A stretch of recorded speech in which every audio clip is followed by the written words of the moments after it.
저와 함께 대웅군의 업적을 다시 한번 들어보면 대웅군의 업적이 전부 다 암기가 되고 이해가 됩니다. 모두공 황현필입니다.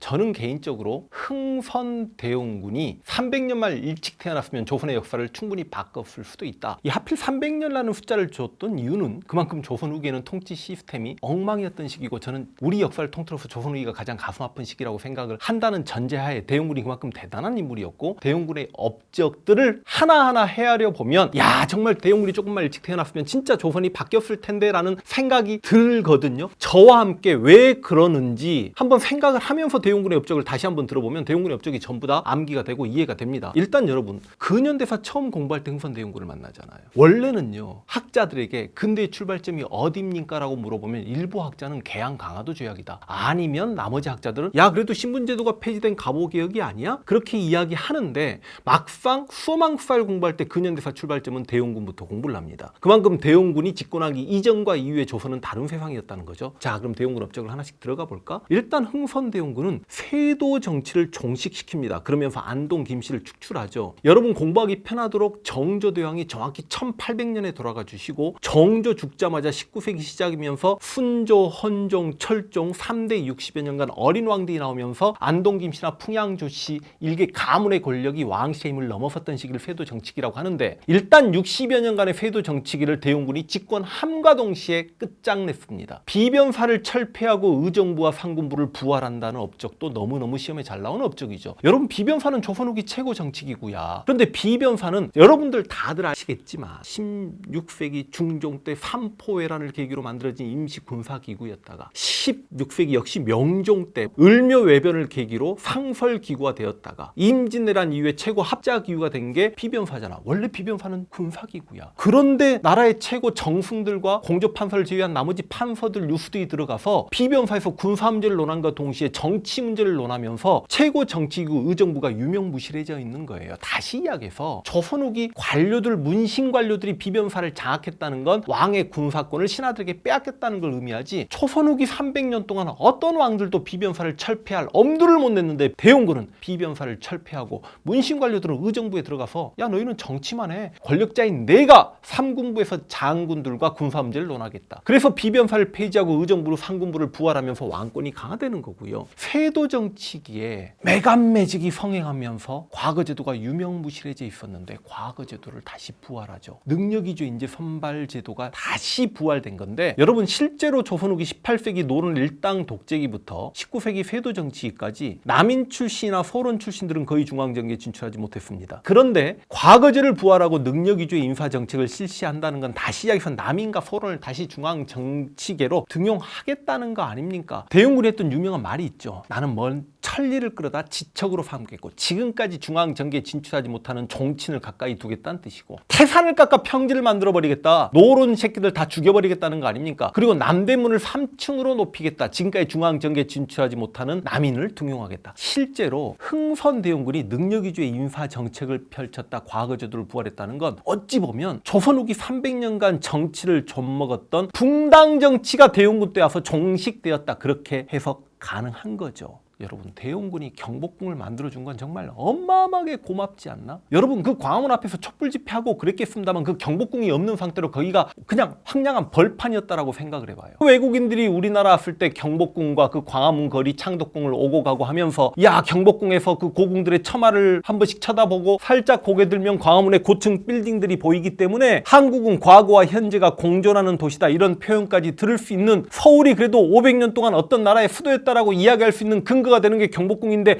그 경복궁을 다시 만들어준 게 얼마나 고맙습니까? 우리 남대문이 불탄 거 봤잖아요. 이명박 정권 때 그 남대문 다시 만드는데도 얼마나 힘들게 만들었다는 거 알잖아요. 그런데 그 경복궁을 만드는 과정에서 당연히 돈이 부족하니까 돈 있는 양반네들에게 원납전을 강제 징수하기도 했고, 그래도 돈이 부족하니까 고가의 합해 당백전을 남발하기도 했고, 그래도 안 되니까 농민들 노역에 동원해서 경복궁 타령 같은 노래가 나오기도 했고, 또 양반들의 묘지林까지 벌목해서 나무를 충당하지 않았습니까? 경복궁 중건도, 저는 개인적으로 경복궁 중건해준 대웅군이 너무너무 고맙습니다. 그리고 여러분, 우리 한국사 공부하는 와중에 법전을 만드는 왕들은 정말 너무너무 중요하죠. 일단 기본적인 것만 이야기하자면 성종 때 경국대전, 영조가 속대전, 정조 대전 통편 얼마나 중요해요? 근데 대웅군은 법전도 2개나 만들었네. 대전, 회통과 육전, 절해. 이게 어찌 보면 대웅군의 왕권 강화책인데 대웅군은 백성들을 위한 정치를 펼습니다. 세도 정책에 삼정이 문란했죠. 그 삼정의 문란을 진짜 시정한 게 대웅군이야. 토지 문제, 전쟁의 문제를 해결하려고 양전 사업에서 은결 찾아냅니다. 양반 지주의 토지 겸병, 농민들의 토지를 양반들이 함부로 자신의 토지로 빼앗는 걸 겸병이라고 하는데 그걸 막고 자영농을 보호했습니다. 이게 토지의 개혁이고요. 군정의 개혁, 호포법. 영조가 호포법 실시하려다가 관료들에게 멱살 잡아서 울면서 호포법을 포기하고 영조가 했던 게 균역법 아닙니까? 호포법이라는 게 뭔데? 집오자, 집이 있는 새끼들은 전부 다 군포를 하나씩 내자는 거잖아. 원래 군포는요, 양반들은 군역에 대한 부담을 지지 않아서 군포를 내지 않았는데 양반 너희도 조선의 백성이면 군포를 내라. 이거 조선왕조 500년 역사상 위정자들, 권력자들, 지배층에게 군포를 거둔 최초의 사례입니다. 그 다음 황국제후 고리대화 문제 해결하자고 향촌 자치적으로 황국제도 실시해라. 사창제. 그 다음 서원철폐. 야, 이건 진짜 대박이죠. 여러분, 서원을 철폐. 왜냐면 조선의 서원은 사액서원이라고 해가지고요, 엄청난 재산을 소유해요. 토지를 가지고 있고 노비를 다 가지고 있어.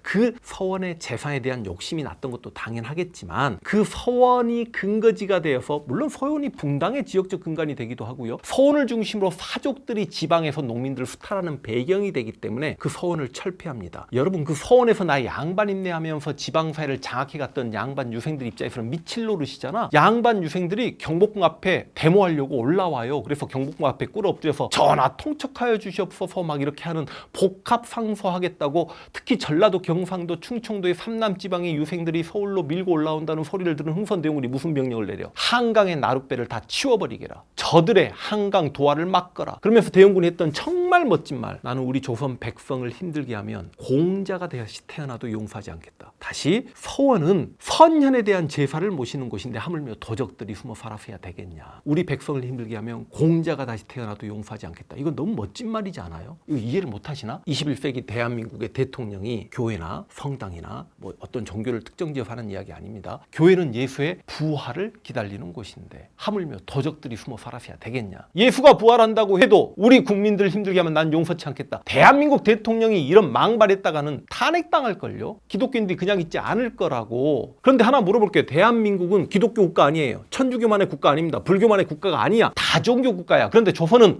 유교 국가예요. 공자가 신입니다. 그런데 지금까지 권력자가 혹은 왕이 우리 백성을 힘들게 하면 공자가 다시 태어나도 용서치 않겠다, 이런 멘트를 날린 권력자가 있었냔 말이죠. 물론 여러분, 저는 지금 대웅군의 좋은 측면만을, 백성을 위한 정치를 했다는 내용만을 이야기했습니다. 그러나 대웅군 집권기에 일본은 메이지 유신의 박차를 가하는 등 근대화에 앞장서 갔는데 하필 대웅군은 통상수교 거부 정책, 일명 쇄국 정책이라고 불렸죠. 그 통상수교 거부 정책을 펴므로 인해서, 물론 통상수교 거부 정책은 이제 공부하는 와중에 우리 병인양요, 신미양요로 공부하게 됩니다. 그 통상수교 거부 정책을 펴므로 인해서 조선의 근대화에 발목을 잡았다라는 역사적 비판을 받고 있기도 합니다만, 저는 우리 조선사에, 특히 조선 후기에 대웅군 같은 왕이 한 명만 있었어도 조선의 역사가 조금 바뀌었을 수 있다는데 동의하고요. 그 업적을 다시 한번 정리하자면, 세도정치 끝장냈고 비변사 철폐하고 의정부 상군부 부활했고 과거제도 부활하면서 능력위주의 인사정책을 펼고 경복궁을 중건했고 법전 2개 만들었고요. 삼정의 문란 시정하면서 호법법 잡으시고 서원 철폐했던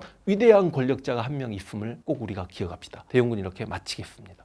어때요? 공무원 한국사 어렵지 않죠? 저와 함께라면 충분히 만점을 맞을 수 있습니다.